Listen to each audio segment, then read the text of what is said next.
पुण्यामधील एका आय.टी. कंपनीमधील 24 वर्षाचा तरुण आणि त्याच ऑफिसमधील 34 वर्षाची महिला या दोघांनी एकाच रात्री 4 वेळा शरीरसंबंध बनवले.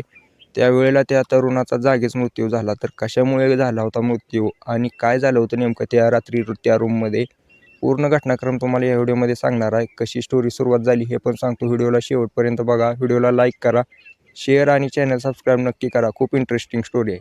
तर नमस्कार मित्रांनो. 24 वर्षाचा सुमित गरीब कुटुंबातून शाळा शिकून खूप भरपूर कष्ट करून एका चांगल्या आय.टी. कंपनीमध्ये कामाला लागतो. ज्या वेळेला तो जॉईन होतो, आसपासचं वातावरण त्याला सूट होत नाही. कारण असे मोठे बिल्डिंगी, एका ऑफिसमध्ये बसून 8-8, 10-10, 12-12 तास काम करायचं, टार्गेट पूर्ण करायचं, हे त्याच्यासाठी नवीन होतं. तो सुरुवातीला तर भारावून गेला आसपास चांगल्या पोरी बघून. त्याला काय समजत नव्हतं काय करू मी. पण त्याला एक जी महिला होती 34 वर्षाची, त्याची टीम लीडर 34 वर्षाची रंजना तिचं नाव होतं.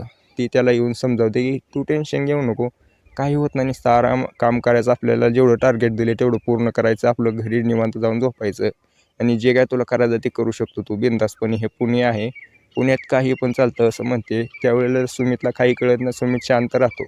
एवढं सगळं सुमितला सांगण्याचं कारण असंच होतं की रंजनाचा दिल त्याच्यावरती आला होता. रंजना, जे की तिचं लग्न झालेलं होतं 7-8 वर्षापूर्वी, 34 वर्षाची होती. पण तिचा जो नवरा होता तो भरपूर कामामुळे तिच्यासोबत शरीरसंबंध बनवत नव्हता. कारण तो थकून जायचा दिवसभर आणि त्याचं वय पण जास्त होतं. जास्त वय असलेल्या पोरासोबत किंवा पुरुषासोबत रंजनानं लग्न केलं होतं. त्याला शरीर सुखाची गरज होती रंजनाला. सुमित हा रंजनासाठी देवाने पाठवलेला एक गिफ्टच होता असं तिला वाटलं. तिने त्याला फसवण्याचा प्रयत्न चालू केला. हळूहळू सुमितच्या लक्षात आले की आपल्याला जर या ऑफिसमध्ये टिकून राहायचं असेल, ही रंजना टीम लीडर आहे आणि ही आपल्यावरती डोरे टाकायला लागली. हिला जे पाहिजे ते आपण जर दिलं तर आपल्याला या ऑफिसमध्ये परमनंट नोकरी लागेल आणि आपली जी गरिबी आहे ती नक्कीच दूर होईल, पैशाची तंगी नक्की दूर होईल. त्यावेळेला तो सुमित होता, तो हळूहळू तिच्या जाळ्यात फसायला लागला. आता या दोघांमध्ये शरीरसंबंध बनायला चालू झाले आणि या दोघांमध्ये प्रेम चांगल्या प्रकारे फुललं होतं. तर एक दिवशी काय होतं, रंजना म्हणते यायला लय दिवस झाला आपण एकदाच करतोय, आज 2-3 वेळा करू जरा आणि चांगली मजा करू, रातभर मजा करू. सुमित म्हणतो हो चालेल ना, पण मला थोडं गाडी घ्यायची होती, मला यायला जायला त्रास होतोय, पैसा नाही. ती रंजना म्हणते एवढं काय टेन्शन घेते, मी घेऊन देते ना गाडी तुला. तिने त्याला गाडी घेऊन दिली. गाडी घेऊन दिल्यानंतर तो सुमित जो होता एकदम खुश होऊन त्या दिवशी रंजनाला म्हणतो ठीक आहे चालेल, उद्या आपण शरीरसंबंध बनवू, एक लॉजची रूम बुक करून ठेव. त्यावेळेला रंजना लॉजची रूम बुक करून ठेवते. रूम बुक केल्यानंतर सुमित त्या रूमवरती जातो, पॉवरच्या गोळ्या घेऊन जातो. लक्ष द्यायला पाहिजे होतं की ही जी रंजना आहे ही एकदम म्हणजे अशी टाकून दिलेली स्त्री आहे, काही पण करू शकते. त्यानं ज्या वेळेला पॉवरच्या गोळ्या खाल्ल्या, रंजनासोबत 1 वेळा केलं 10 मिनटं, दुसऱ्या वेळेला परत 15 मिनटं, 2 वेळा केलं, 3 वेळा झालं, 4 वेळा झालं, तरी रंजना म्हणायची अजून कर अजून कर. आता सुमितच्यात तर ताकद राहिली नव्हती अजून करायची.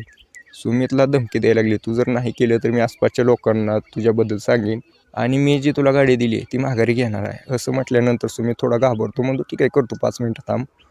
सुमित ज्या वेळेला करायला जातो त्यावेळेला सुमित डोक्यावर हात मारायला लागतो. त्याचं डोकं दुखायला लागलं. त्याची डोक्याची नस जी होती गोळ्या खाल्ल्यामुळं एकदम अशी फुटा झाली होती. तो डोक्यावर मारतो आणि तिथंच जागेला बेशुद्ध पडतो. बेशुद्ध पडल्यानंतर जी रंजना होती तिच्या लक्षात आलं की याचं तर काम झालं आहे, आपण जर ह्याच्या थांबलो इथं तर आपल्याला नक्की पोलीस नेतील. तर तिथून ती फरार होते. सकाळी उठल्यानंतर कर्मचारी लॉजचे रूम उघडी दिसली म्हटल्यानंतर साफसफाई करायला जातात. त्यावेळेला बेडच्या कोपऱ्यापाशी तो सुमित पडलेला होता. लगेच ते लॉज मालकाला सांगतात की अशी घटना आहे, अर्धनग्न अवस्थेत हा माणूस पडला आहे. पोलिसाला फोन करण्यात येतो. पोलीस तिथे येतात, चेक करतात, त्याच्या बॉडीवरती कापडं झाकतात आणि त्याला पोस्टमॉर्टमसाठी घेऊन जातात. त्यावेळेला पोस्टमॉर्टममध्ये लक्षात येतं गोळ्या खाऊन जास्त सेक्स केल्यामुळं हृदयविकाराचा झटका आला होता आणि डोक्याची नस फुटली होती. आता हे त्यांच्या लक्षात आल्यानंतर CCTV चेक केलं. त्यावेळेला रंजना दिसली पोलिसांना. त्यावेळेला रंजनाला ताब्यात घेतलं. त्यावेळेला सुरुवातीला काय बोललं ना, त्यांना पोलिसाची ताकद दाखवली. त्यावेळेला म्हटली हो मी त्याला 4-5 वेळा करायला लावल्यामुळं असं झालं. आता हिच्यावरती कोणतं कलम लागणार आहे याच्याबद्दल तर आम्हाला काय माहीत नाही. तुम्हाला जर माहीत असेल तर कमेंट करून नक्की सांगा.